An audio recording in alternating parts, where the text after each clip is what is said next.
Hello दोस्तों, मैं सुजीत आपका अपने YouTube channel study time with S के जीत में आपका स्वागत करता हूं। मैं आपके लिए लेके आऊँ हिंदी साहित्य की क्लास, जिसके क्रम में आज हम पढ़ेंगे हिंदी भाषा का परिचय और हिंदी भाषा की बोलियां। यदि आप चैनल पर नए हैं तो चैनल को सब्सक्राइब कर लें और बेल आइकन दबाना ना भूलें, जिससे आने वाली प्रत्येक वीडियो आप तक पहुँच सके। हिंदी भाषा का परिचय। संपूर्ण विश्व को अनेक भाषा परिवारों में बांटा गया। अनेक भाषा परिवारों में बांटा गया, इसका अर्थ है कि मूल भाषा सिर्फ एक है।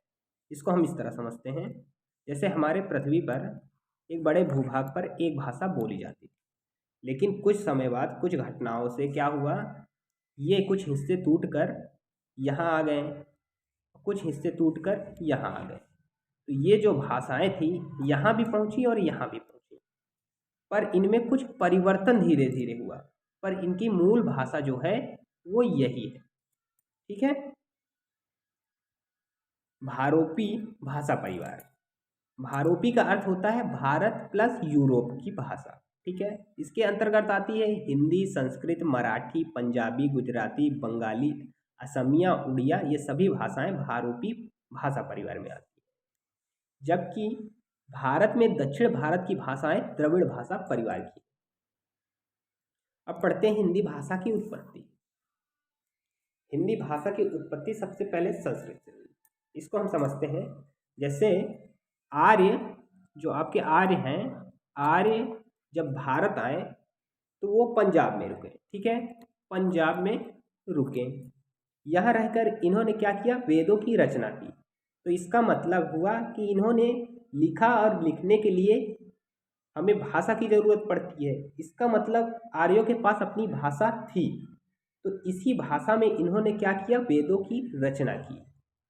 आर्य जब भारत में आए तो उनको यहाँ के लोगों के से संपर्क की जरूरत पड़ी, और इन लोगों से संपर्क कैसे करेंगे, इसके लिए भी तो कोई भाषा रही होगी।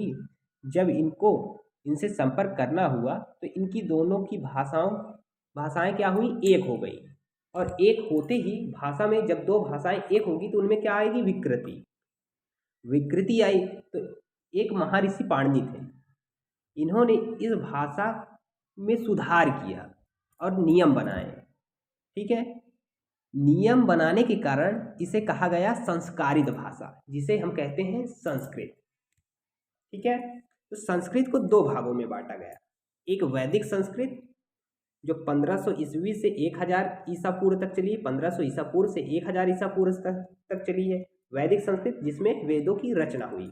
और जो लौकिक संस्कृत है, ये उस विकृति का रूप है जिसको पाणिनि जी ने संस्कारित करके संस्कृत बनाया, तो लौकिक संस्कृत उसका भाग हो गया। तो ये चला 1000 ईसा पूर्व से 500 ईसा पूर्व। इसके बाद आपकी आई पाली। अब आप लोग सोच रहे होंगे, जब ये भाषाएं चल रही थी तो पाली की जरूरत क्या पड़ी। तो इसको हम इस तरह समझते हैं, जब कोई भाषा लगातार बोली जाती है तो उसके कुछ नियम कानून बनते हैं, और नियम कानून व्याकरण, तो इस वजह से क्या होता है, वो कठिन हो जाती है। तो उससे बचने के लिए लोग आसान भाषा या उससे सरल भाषा का प्रयोग करने लगते हैं, जो दूसरी भाषा को जन्म देती है। इसी तरह जब उसमें लगातार ऐसा हुआ तो उसके भी नियम कानून बनेंगे, और क्या होगा, दूसरी भाषा का इसी तरह जन्म होगा। यही क्रम चलता रहता है। ठीक है। जैसे आए, उसके बाद आई पाली। पाली का समय था 500 ईसा पूर्व से 1 ईस्वी तक। ये महात्मा बुद्ध के उपदेश इसी में दिए गए। फिर आई प्राकृत, 1 ईस्वी से 500 ईस्वी तक महावीर स्वामी का उपदेश इसी में दिया गया। फिर उसके बाद आपकी आती है अपभ्रंश। अपभ्रंश 500 ईस्वी से 1000 ईस्वी। फिर आती है अवहट, इसे कहा गया पुरानी हिंदी। इसका समय था 1000 ईस्वी से अब तक। और पुरानी हिंदी से ही नई हिंदी का जन्म हुआ। अवहट को ही पुरानी हिंदी कहा गया। अब एक बार फिर से देख लेते हैं।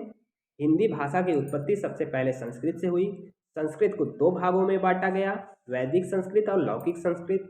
ठीक है। वैदिक संस्कृत 1500 ईसा पूर्व से 1000 ईसा पूर्व चली, जबकि लौकिक संस्कृत का समय 1000 ईसा पूर्व से 500 ईसा पूर्व है। फिर आई आपकी पाली, जिसका समय 500 ईस्वी से 1 ईस्वी। फिर आई प्राकृत, जिसका समय 1 ईस्वी से 500 ईस्वी। फिर आई अपभ्रंश, जिसका समय 500 ईसा से 1000 ईस्वी तक था। फिर उसके उपरांत आई अवहट, जिसे हम कहते हैं पुरानी हिंदी। और पुरानी हिंदी से ही जन्म हुआ नई हिंदी का। तो पुरानी हिंदी का जन्म किससे हुआ? अपभ्रंश से। ठीक है। अवहट को चंद्रधर शर्मा ने पुरानी हिंदी कहा। पुरानी हिंदी अवहट को किसने कहा? ये क्वेश्चन बनता है, तो इसका जवाब होगा चंद्रधर शर्मा ने। अब पढ़ते हैं हिंदी की बोलियां। हिंदी की बोलियों का विकास। हिंदी का विकास अपभ्रंश से हुआ है और अलग अलग अपभ्रंश से हिंदी का अलग अलग रूप विकसित हुआ है। इसी हिंदी की अलग अलग बोलियां, इससे ही हिंदी की अलग अलग बोलियां निकली।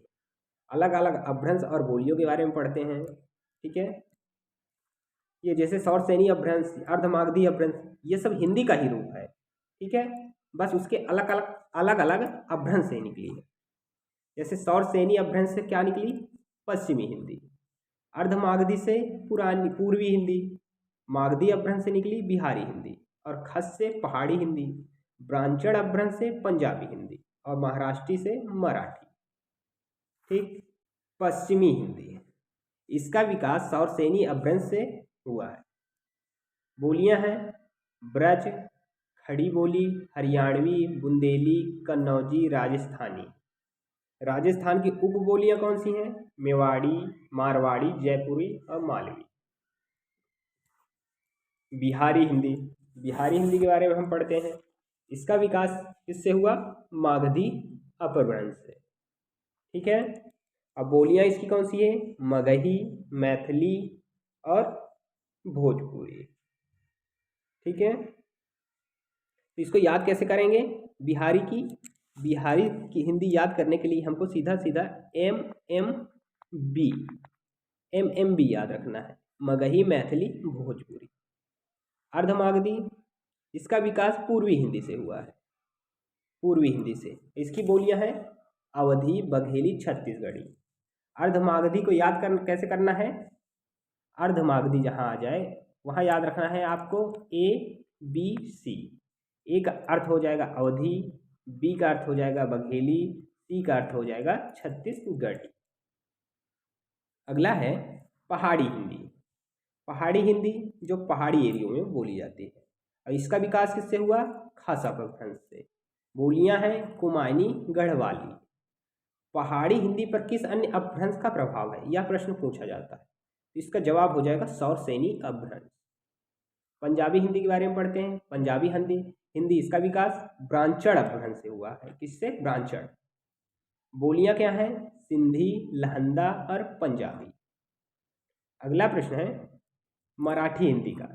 इसका विकास महाराष्ट्रीय अपभ्रंश से हुआ और इसकी बोली है मराठी। अगला है हिंदी के बोलियों का क्षेत्र। ब्रज भाषा के क्षेत्र।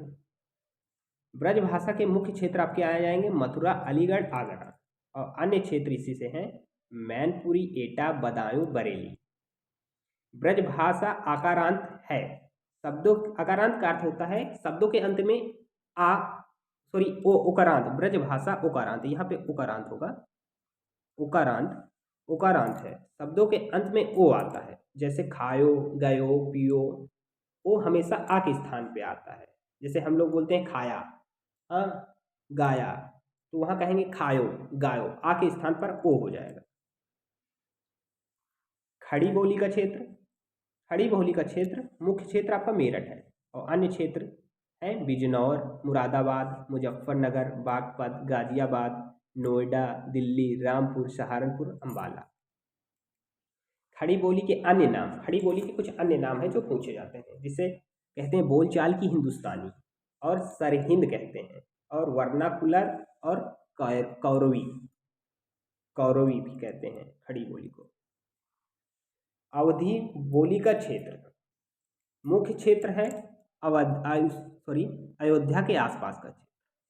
अन्य क्षेत्र में आते हैं बस्ती का पश्चिमी भाग, गोंडा, बहराइच, बाराबंकी, फैजाबाद, सुल्तानपुर, प्रतापगढ़, प्रयागराज, कौशाम्बी, फतेहपुर, रायबरेली, लखनऊ, सीतापुर, हरदोई, अंबेडकर नगर। देश के बाहर फिजी सर्वाधिक कहाँ बोली जाती है? देश के बाहर अवधी सर्वाधिक कहाँ बोली जाती है? यह प्रश्न पूछा जाता है। तो इसका जवाब हो जाएगा फिजी। अगला है भोजपुरी का क्षेत्र। भोजपुरी का मुख्य क्षेत्र आरा, जिसे भोजपुर कहते हैं, जो राजा भोज द्वारा बसाया गया क्षेत्र है। अन्य क्षेत्र पूर्वी उत्तर प्रदेश और बिहार की सीमा वाले जिले में बोली जाती है। बनारस में भी बोली जाती है, जौनपुर के पूर्वी भाग व बस्ती का पूर्वी भाग, गोरखपुर, देवरिया, बलिया, मऊ, आजमगढ़, गाजीपुर, आरा, बक्सर, रोहतास, भभुआ, सिवान, पूर्वी चंपारण और पश्चिमी चंपारण, यहाँ भोजपुरी बोली जाती है। कुछ अन्य प्रश्न हैं। हिंदी विदेशों में बोलने वालों की संख्या की दृष्टि में भोजपुरी हिंदी की सबसे बड़ी बोली है। अगर पूछे विदेश में हिंदी की कौन सी बोली है जो सर्वाधिक बोली जाती है, तो इसका जवाब हो जाएगा भोजपुरी हिंदी। ये कौन कौन से देश में बोली जाती है? सूरीनाम, मॉरिशस, फिजी में भी बोली जाती है आपकी भोजपुरी, गुयाना आदि देशों में यह भाषा बोली जाती है। भोजपुरी का शेक्सपियर किसे कहा जाता है? अगर ये पूरा प्रश्न पूछता है तो जवाब होगा भिखारी ठाकुर। अनगढ़ हीरा, यह प्रश्न अक्सर पूछा जाता है, अनगढ़ हीरा किसे कहते हैं? तो इसका जवाब हो जाएगा भिखारी ठाकुर। भोजपुरी का भारतेंदु हरिश्चंद्र कहा जाता है, किसे कहा जाता है? भिखारी ठाकुर को। भोजपुरी में विदेशिया लोक नृत्य चर्चित है। ठीक है, आशा करते हैं ये वीडियो आपको पसंद आया होगा। यदि वीडियो पसंद आया तो वीडियो को लाइक करें, शेयर करें और चैनल को सब्सक्राइब जरूर करें। धन्यवाद।